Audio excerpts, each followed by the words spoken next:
بدعت کیا ہوتی ہے یہ ہم کو پتہ نہیں. دین کے اندر نیا کام کرنا، ایک چیز جو اللہ کے نبی کے زمانے میں نہیں تھی، جو رسول کریم کے دور میں نہیں تھی، جس کو اللہ کے نبی نے اپنے صحابہ کو نہیں سکھایا، جو اس وقت دین نہیں تھی. آج بھی دین نبی کریم صلی اللہ علیہ وسلم کا بڑا بہترین فرمان ہے. آپ فرماتے ہیں لیس علیہ امرنا، جس بندے نے ایسا عمل کیا، ایسی نیکی کی، ایسا کام کیا جس کام پر ہمارا امر نہیں ہے، ہمارا حکم نہیں ہے، ہماری سنت کی دلیل اس کام کی گواہی نہیں دیتی، ہماری شریعت سے اس کا ثبوت نہیں ملتا. من عمل عملا لیس علیہ امرنا فہو رد، وہ عمل مردود ہے، اس کی کوئی قدر و قیمت نہیں. فرمایا نبی کریم نے ہر جمعہ کے دن فرمایا کرتے تھے فإن خیر الحدیث کتاب اللہ، سب سے بہترین بات اللہ کی بات ہے. وخیر الحدی حدی محمد صلی اللہ علیہ وسلم، اور سب سے بہترین طریقہ محمد کریم صلی اللہ علیہ وسلم کا طریقہ ہے.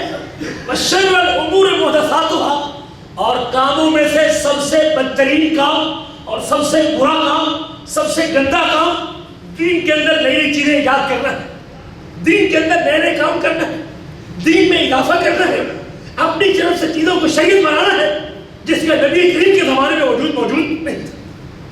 بشر الامور محدثاتها وکل محدثۃ بدعہ، اور میرے امتی یاد رکھنا ہر نیا کام بدعت ہے.